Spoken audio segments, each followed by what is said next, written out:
Buenos días, buenas tardes, buenas noches, guerreros y camaradas de ambos bandos. Tensar una goma con 4 dedos hasta que se rompa parece ser la estrategia del ejército federal ruso. Y parece que lo está consiguiendo en los últimos meses de escasez de material y soldados del ejército nacional.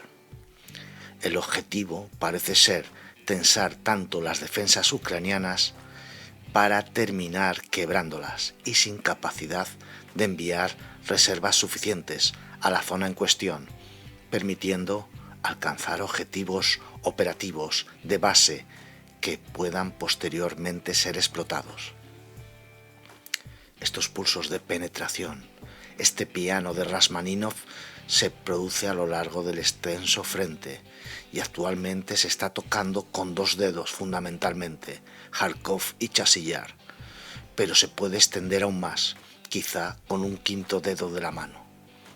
Se dice que las fuerzas rusas se están concentrando en el área de Sumy, en el oeste de Kharkov.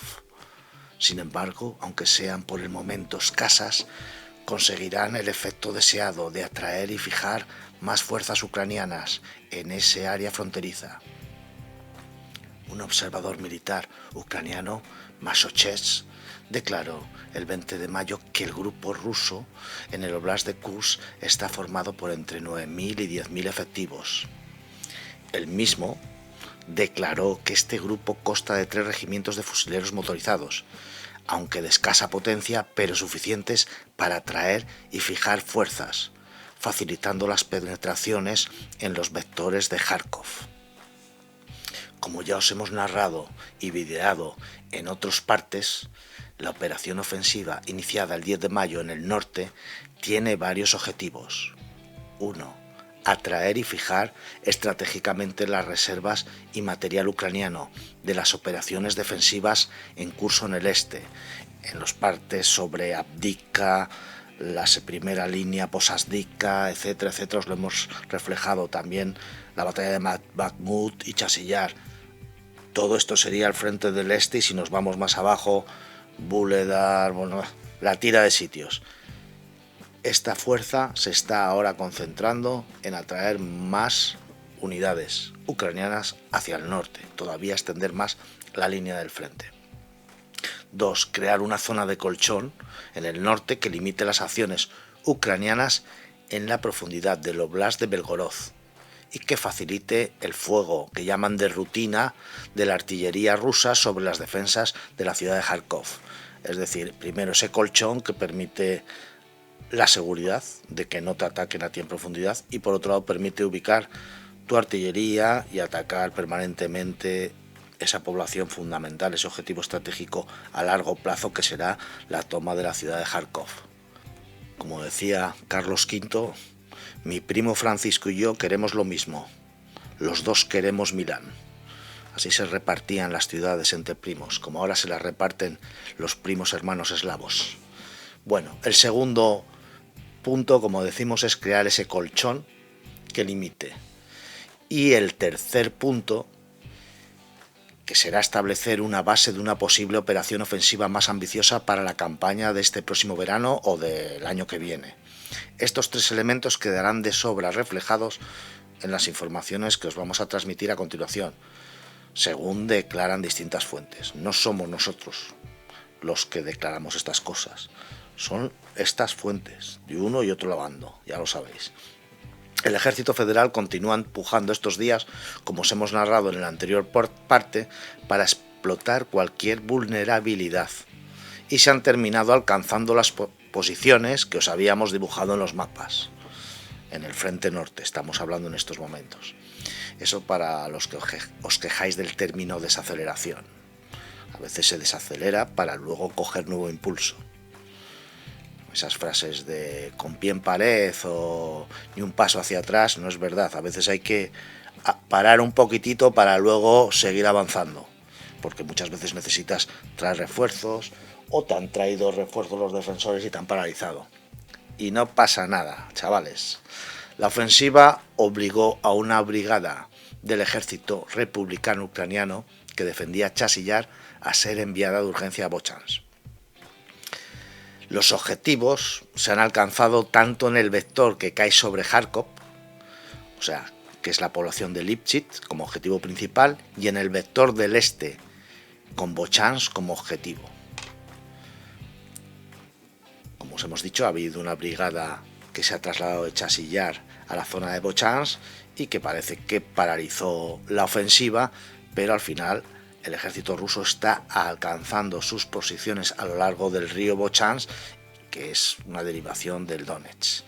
Entonces parece que ha conseguido esos objetivos iniciales que se estaban planteando de no cruzar al sur del río, ni tanto por el flanco oeste de la población, ni directamente desde el norte al sur. Han tomado, básicamente viendo en los mapas, yo no conozco la ciudad, pero me da la sensación que es el núcleo duro de la ciudad, de los edificios principales. Luego estas ciudades se extienden bastante, serán ciudades de 17.000 habitantes, se extienden muchas veces con dachas, etc. Pero lo que es el núcleo principal de la ciudad en estos momentos parece que está controlado en su mayor parte por el ejército federal ruso. Y me imagino que irán llegando nuevos refuerzos, irán consolidando esas posiciones. No parece que por el momento quieran ir más allá. Las declaraciones de Zelensky dicen que las fuerzas rusas habían avanzado entre 5 y 10 kilómetros en el norte.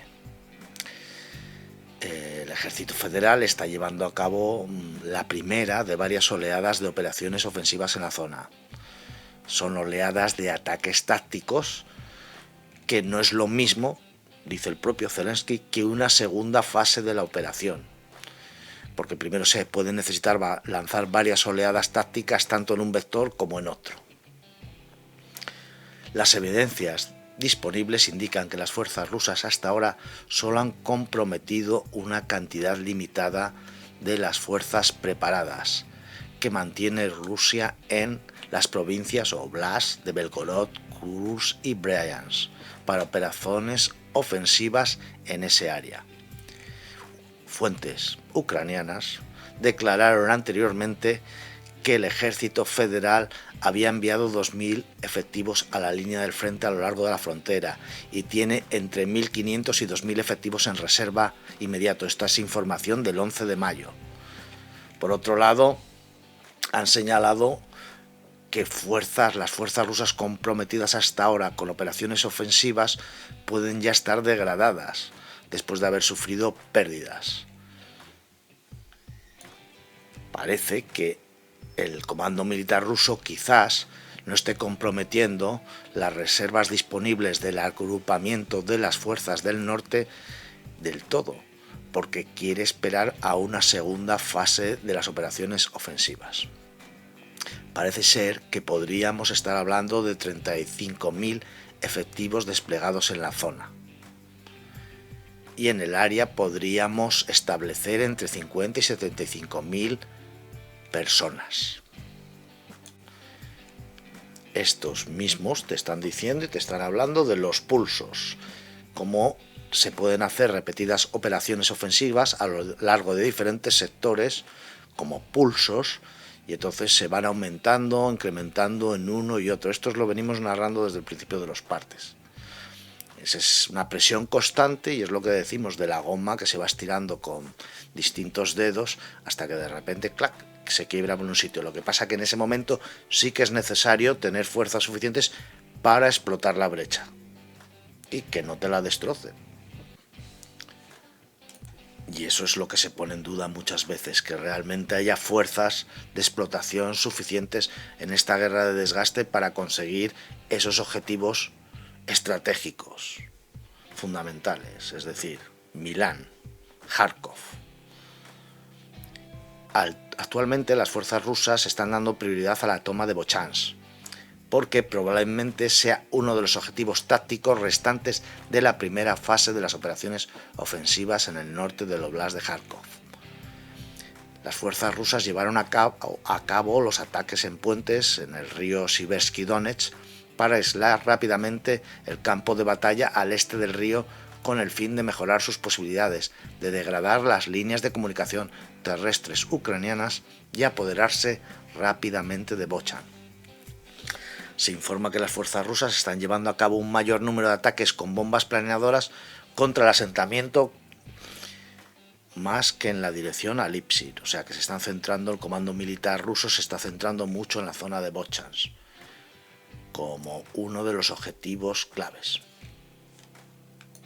El objetivo de tomar la población de Vovchansk es tener un punto cerca de la retaguardia rusa, un punto de despliegue suficiente para lanzar una segunda fase de la operación ofensiva. En parte de guerra, como los diferentes comandos operativos,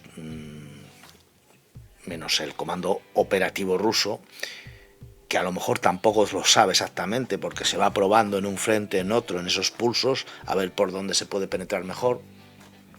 No sabemos qué objetivo primará en los primeros meses de estos 3 que os hemos propuesto. No está claro si la segunda fase de la operación ofensiva rusa en el norte del Oblast de Kharkov dará prioridad al objetivo operativo de ampliar aún más la deseada zona de amortiguación. O se primará más el objetivo de alcance efectivo de la artillería de tubo a la ciudad de Kharkov.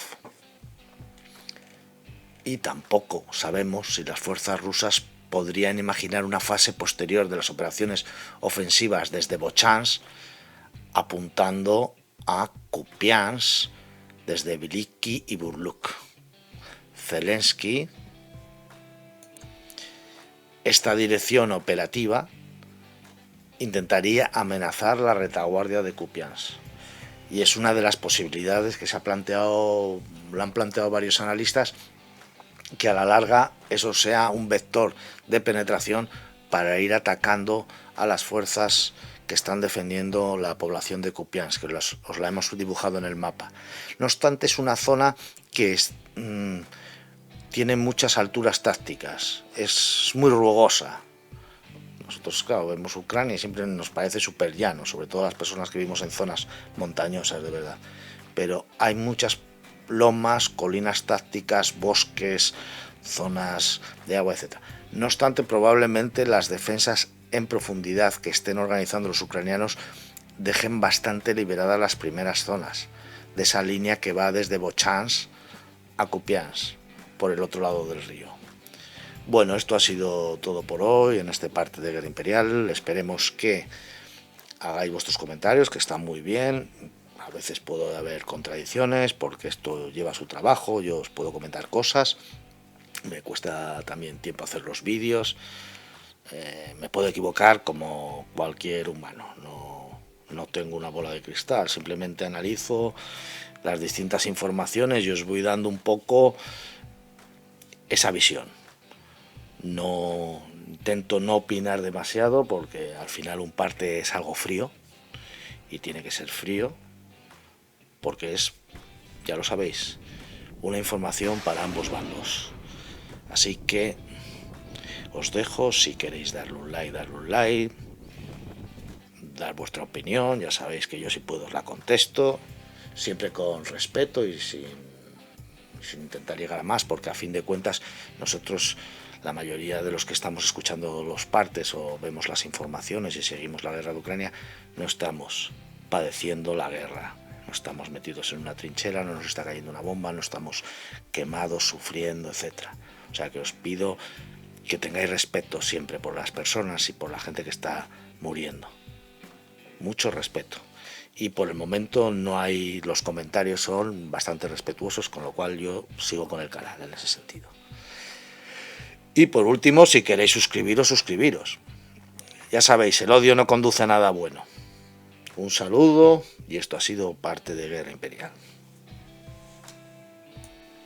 Bueno, ya sabéis, darle un like, hacer un comentario o suscribiros. Vamos a intentar seguir con el canal para adelante. Saludo a todos y que disfrutéis de vuestro día a día.